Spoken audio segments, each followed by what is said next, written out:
क्या आपने कभी सोचा है कि सिर्फ अपने दिमाग को ट्रेन करके आप अपनी जिंदगी के हर पहलू को बदल सकते हैं? सफलता, खुशियां और मानसिक शांति, ये सब हमारी सोच पर निर्भर करते हैं।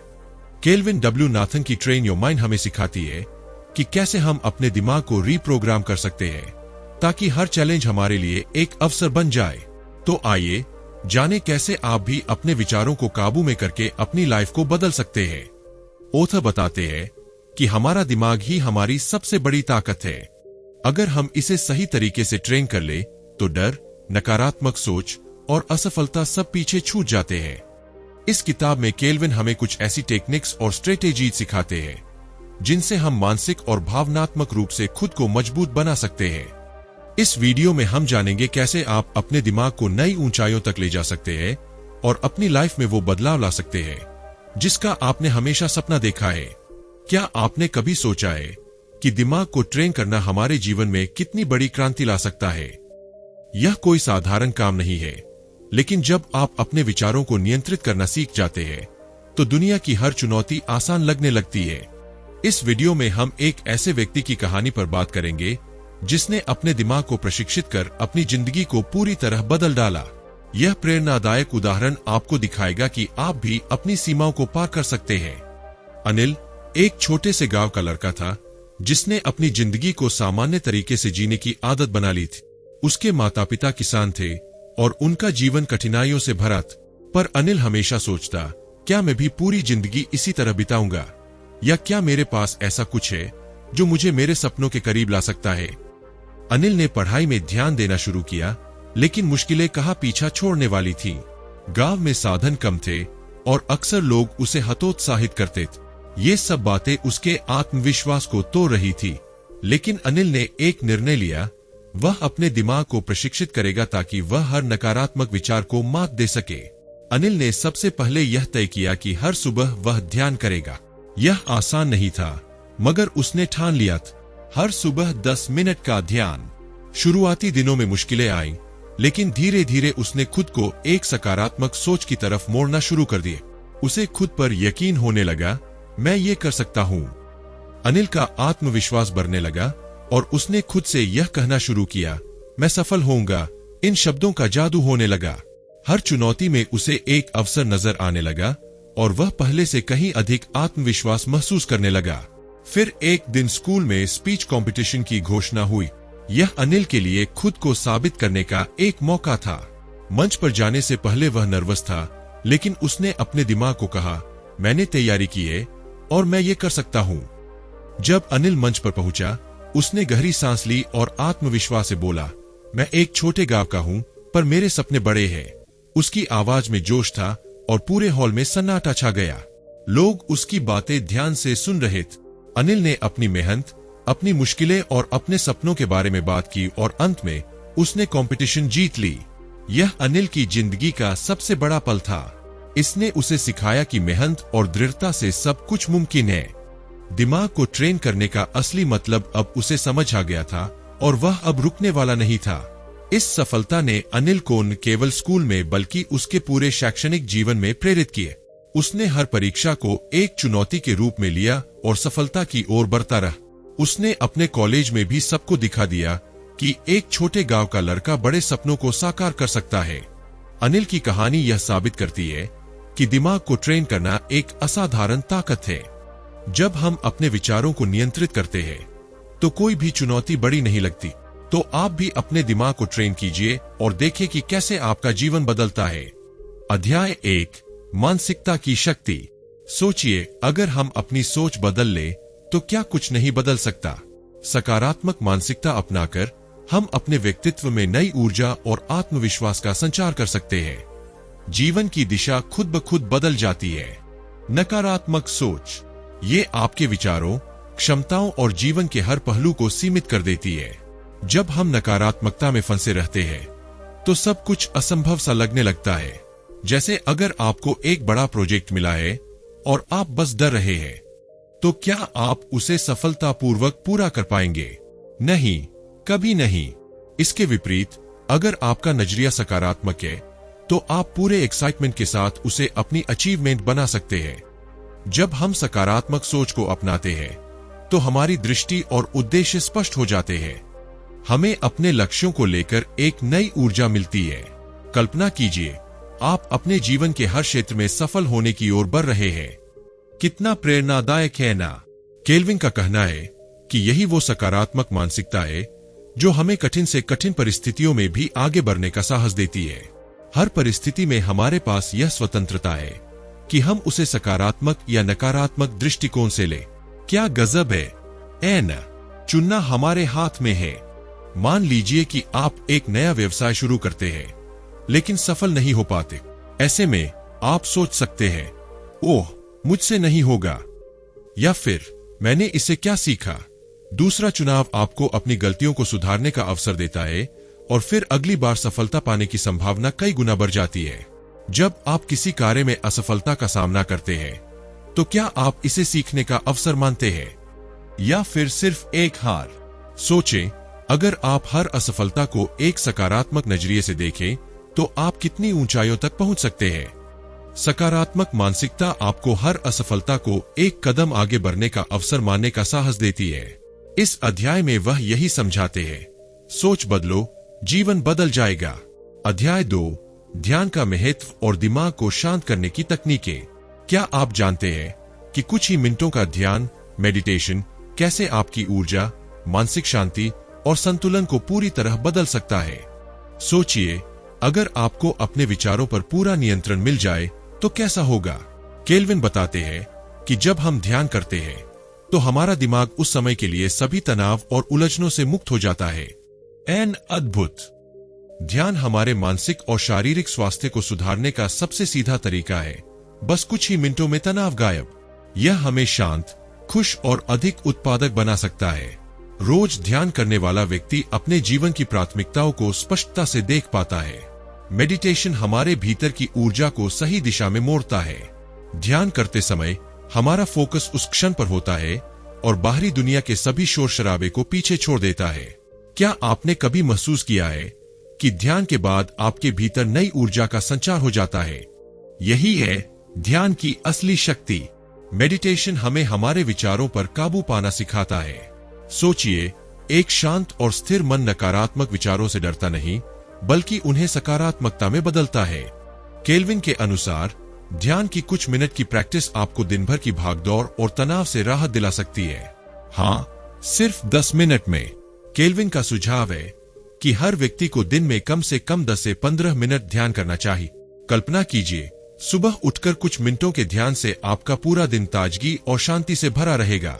यह आपको अपने विचारों को व्यवस्थित करने में मदद करता है और जैसे जैसे आप इस अभ्यास को अपनी दिनचर्या में शामिल करेंगे, लाभ दोगुना होते चले जाएंगे।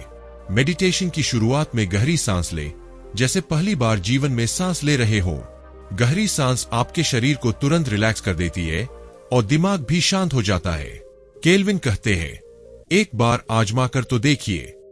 अपने विचारों को ध्यान के दौरान बिना किसी रोक टोक के बहने दें। उन्हें महसूस करें और उन्हें जाने दें। विचारों को आने जाने की आजादी देने से आप अपने दिमाग के प्रवाह को पहचान सकते हैं और उस पर नियंत्रण पा सकते हैं। ध्यान के बाद बस कुछ पल रुकें, अपने अनुभव पर विचार करें। यह आपको अपने विचारों और भावनाओं का गहराई से विश्लेषण करने में मदद करता है और आगे के कदमों को और अधिक स्पष्ट बनाता है।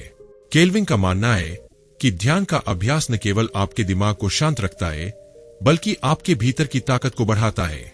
जीवन में अगर सुकून चाहिए तो ध्यान है इसका रास्ता। अध्याय 3, डिसिप्लिन और टाइम मैनेजमेंट। सोचिए, अगर आपके पास लक्ष्य हासिल करने की पूरी इच्छा शक्ति हो पर अनुशासन न हो तो क्या आप सफल हो पाएंगे? शायद नहीं। डिसिप्लिन वह मूल मंत्र है जो हमारे सभी प्रयासों को सही दिशा देता है। केल्विन का मानना है कि डिसिप्लिन का मतलब है अपने समय और संसाधनों का अप्रोप्रिएट मैनेजमेंट करना और लगातार अपने लक्ष्यों की ओर बढ़ते रहना। डिसिप्लिन का पहला कदम है अपने कार्यों को समय पर और व्यवस्थित ढंग से पूरा करना। केल्विन बताते हैं कि जब आप डिसिप्लिन का पालन करते हैं तो आपके लिए अपने काम को समय पर करना आसान हो जाता है। मान लीजिए आपका लक्ष्य रोज सुबह 6 बजे उठना है ताकि आप अपनी फिटनेस पर काम कर सके। अगर आप अनुशासन में रहते हैं तो आप इसे लगातार कर पाएंगे और जल्द ही यह एक आदत बन जाएगी। टाइम मैनेजमेंट किसी भी लक्ष्य को पाने की दिशा में सबसे महत्वपूर्ण कदम होता है। चाहे आप एक छात्र हो, एक प्रोफेशनल हो या एक गृहिणी, समय का सही उपयोग ही आपको बेहतर बनने का अवसर देता है। उदाहरण के लिए, अगर आप एक प्रोजेक्ट पर काम कर रहे हैं, तो अनुशासन के साथ समय विभाजन से आप हर काम को समय पर पूरा कर सकते हैं, बिना किसी तनाव के। इससे आपके काम की गुणवत्ता भी बेहतर होती है। डिसिप्लिन का सबसे बड़ा फायदा यह है कि यह आपकी आदतों को सकारात्मक रूप से प्रभावित करता है। केल्विन कहते हैं कि जैसे ही आप अनुशासन अपनाते हैं, आपके दैनिक जीवन में एक स्पष्टता और संगठित दृष्टिकोण आता है। अनुशासन आपके प्रदर्शन को बढ़ाता है, जिससे आप अपने कार्यक्षेत्र में लगातार उत्कृष्टता प्राप्त करते हैं। मान लीजिए कि आप एक नई भाषा सीखना चाहते हैं। अगर आप रोजाना 30 मिनट अनुशासित रूप से भाषा का अभ्यास करते हैं, तो कुछ ही महीनों में आप उसमें निपुण हो सकते हैं। इसके विपरीत, अगर आप बिना किसी समय के पालन के कभी कभी अभ्यास करते हैं, तो सीखना अधिक समय और प्रयास लेगा। अनुशासन ही वह अंतर लाता है जो आपको एक सामान्य व्यक्ति से अलग बनाता है। केवल इच्छा शक्ति से ही हम अपने लक्ष्यों को हासिल नहीं कर सकते। डिसिप्लिन जरूरी है। इच्छा शक्ति अस्थायी होती है, पर अनुशासन हमें लंबी अवधि तक अपने लक्ष्य पर टिके रहने का साधन प्रदान करता है। अगर आपके पास अनुशासन है, तो आपके पास वह स्थिरता होगी जिससे आप किसी भी कठिनाई का सामना कर सकते हैं। डिसिप्लिन को कैसे अपनाएं?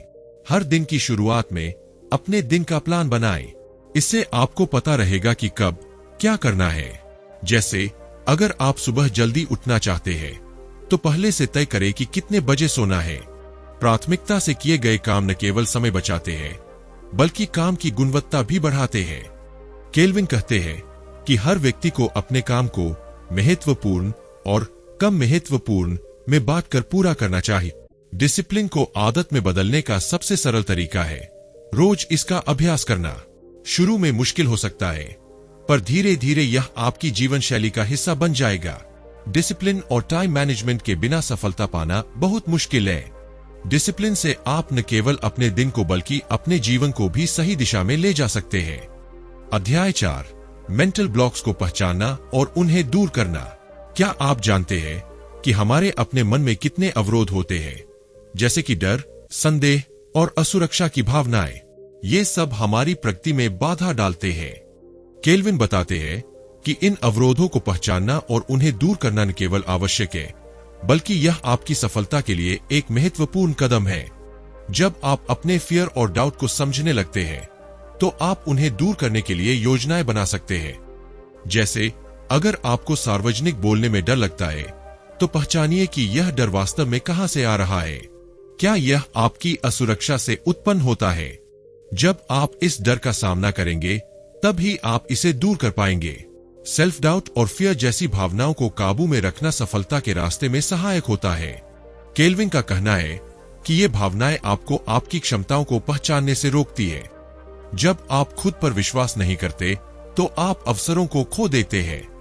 सोचिए, अगर आप अपने डर को छोड़ दें, तो क्या आप अपनी पूरी क्षमता को नहीं पहचान पाएंगे? खुद पर विश्वास करना और अपनी क्षमताओं को पहचानना महत्वपूर्ण है। केल्विन सलाह देते हैं कि जब आप खुद पर विश्वास करते हैं, तो आप नई चुनौतियों का सामना करने के लिए तैयार होते हैं। उदाहरण के लिए, अगर आप एक नई नौकरी की तलाश कर रहे हैं, तो अपने कौशल पर भरोसा रखें और खुद को सकारात्मकता से प्रेरित करें। हमें अपने फियर और डाउट को चुनौती देनी चाहिए। यह संभव है और इसके लिए कुछ सरल तरीके अपनाए जा सकते हैं। जब भी आप किसी छोटे लक्ष्य को हासिल करते हैं, तो उसे सेलिब्रेट करें। यह आपको प्रेरित रखेगा और आपको खुद पर विश्वास दिलाएगा। उदाहरण के लिए, यदि आपने एक छोटे प्रोजेक्ट को समय पर पूरा किया है, तो खुद को इनाम दें। अपने आप से सकारात्मक बातें करना सीखें। जब भी आप डाउट का एक्सपीरियंस करें, तो खुद को यह याद दिलाएं कि आप सक्षम हैं। जैसे, मैं इस चुनौती को पार कर सकता हूं, या मेरे पास यह करने की क्षमता है। अपने आसपास सकारात्मक लोगों को रखें। जब आप सकारात्मक लोगों के साथ रहते हैं, तो यह आपके आत्मविश्वास को बढ़ाता है। एक ऐसा माहौल बनाएं जहां आप अपने डर के बारे में खुलकर बात कर सके और समर्थन प्राप्त कर सके। केल्विन का कहना है कि खुद को प्रेरित रखना बहुत महत्वपूर्ण है। यह आपके मानसिक अवरोधों को दूर करने में मदद करता है। जब आप खुद को प्रेरित रखते हैं तो आप सकारात्मकता और उत्साह के साथ अपने लक्ष्यों की ओर बढ़ते हैं। अपनी प्रगति का मूल्यांकन करें, यह जाने कि आप कहां खड़े हैं और कहां जाना चाहते हैं। ऐसी मटेरियल का स्टडी करें जो आपको प्रेरित करे। जब आप दूसरों की सफलता की कहानियां पढ़ते हैं तो यह आपको प्रोत्साहित करता है और आपकी सोच को सकारात्मक दिशा में ले जाता है। अध्याय 5, आत्म प्रतिबिंब, सेल्फ रिफ्लेक्शन और आत्म सुधार। क्या आप जानते हैं कि सेल्फ रिफ्लेक्शन आपके दिमाग को ट्रेन करने का एक मुख्य हिस्सा है?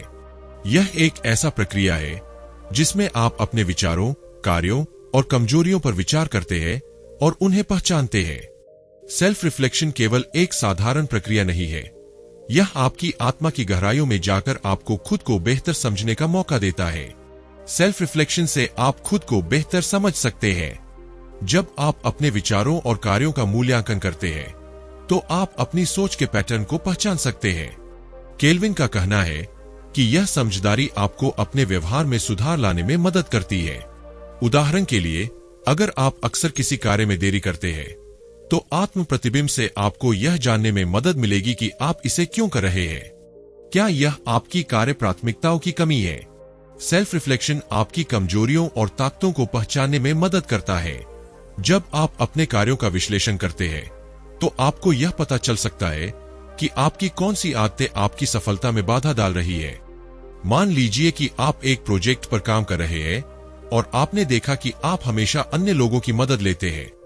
क्या यह आपकी कमजोरी है या आप इसे अपनी ताकत के रूप में देख सकते हैं? यह पहचानना महत्वपूर्ण है। यह आपको यह समझने में मदद करता है कि किन क्षेत्रों में आपको ध्यान देने की आवश्यकता है। केल्विन का कहना है कि सेल्फ रिफ्लेक्शन के माध्यम से आप न केवल अपनी गलतियों को पहचानते हैं बल्कि उन्हें सुधारने का अवसर भी प्राप्त करते हैं। आत्म प्रतिबिंब का अभ्यास कैसे करें? आपको अपने दिन के अंत में कुछ मिनट निकालने चाहिए और अपने कार्यों और अनुभवों पर विचार करना चाहिए। यह एक सरल प्रक्रिया है, लेकिन इसके लाभ अद्वितीय हैं। हर दिन एक जर्नल रखें जिसमें आप अपने दिन के अनुभवों को लिखें। इससे आपको यह सोचने का समय मिलेगा कि आपने क्या सीखा और क्या सुधारना है।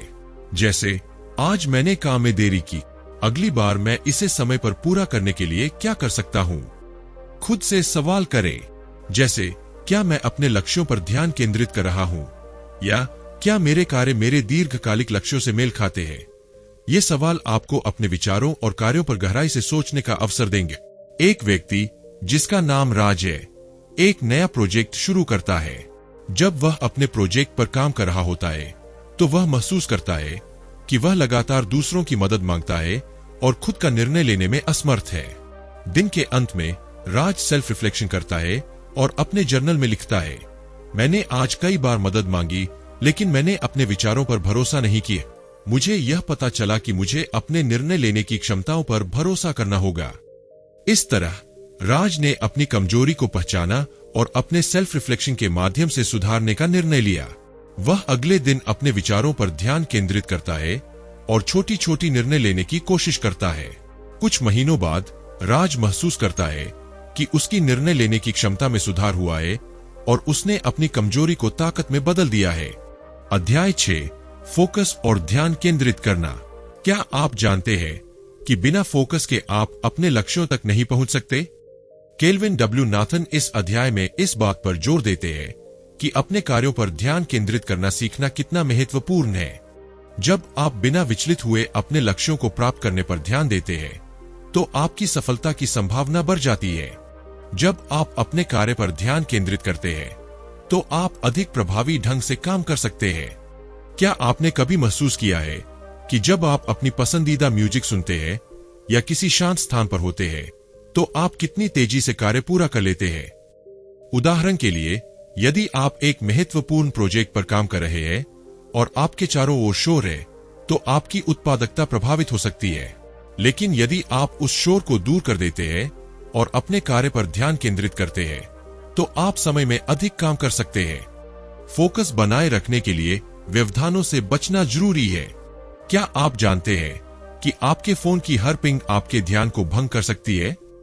आप अपने फोन से नोटिफिकेशन बंद कर सकते हैं सोशल मीडिया को थोड़ी देर के लिए छोड़ सकते हैं और उन चीजों से दूरी बना सकते हैं जो आपकी ध्यान भटकाती है। आप अपने काम के समय को निर्धारित करें और इसे अपने लिए एक विशेष समय माने।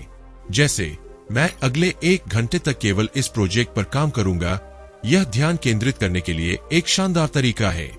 अगर आप एक समय में कई कार्य करने की कोशिश कर रहे हैं, तो आप सभी कार्यों में प्रभावी नहीं हो सकते।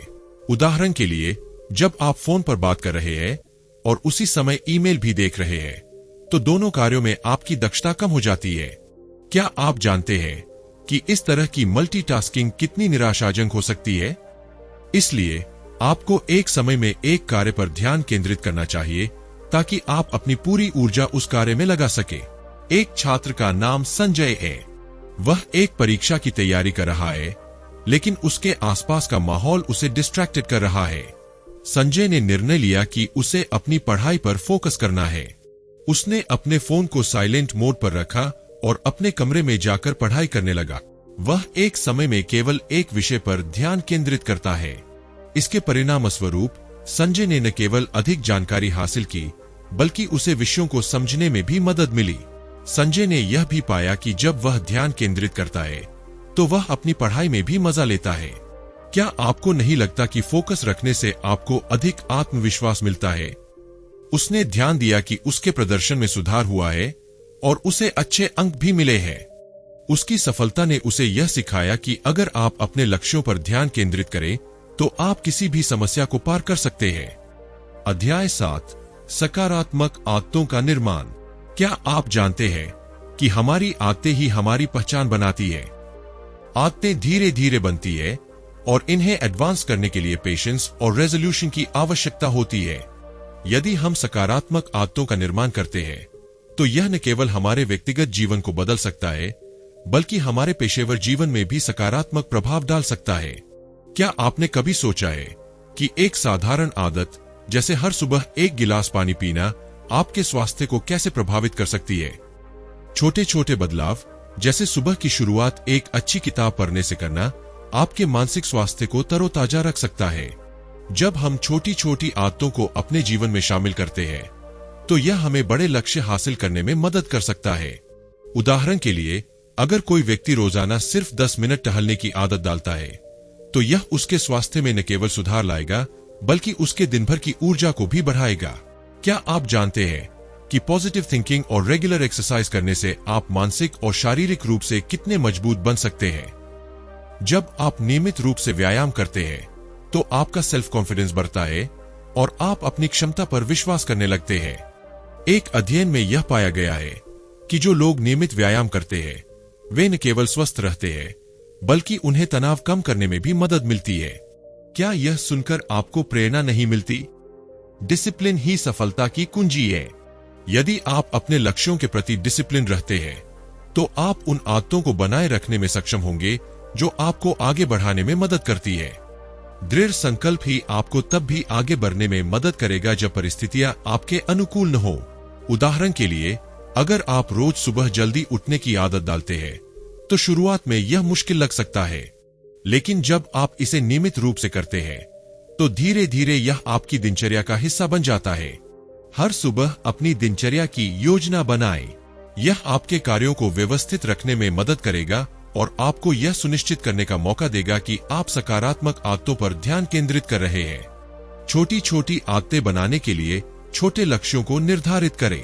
जैसे, अगर आप व्यायाम करना चाहते हैं, तो पहले दिन 5 मिनट से शुरू करें, फिर धीरे धीरे इसे बढ़ाएं। जब आप किसी आदत को सफलतापूर्वक लागू करते हैं, तो खुद को पुरस्कृत करें। यह आपको और अधिक प्रेरित करेगा। अध्याय 8, असफलता से सीखना। क्या आप जानते हैं कि असफलता वास्तव में सफलता की पहली सीढ़ी है?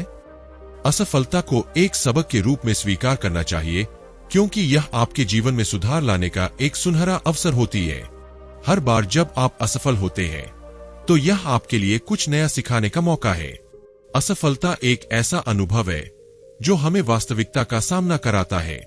क्या आप जानते हैं कि अधिकांश सफल व्यक्तियों ने अपनी यात्रा में कई बार असफलता का सामना किया है?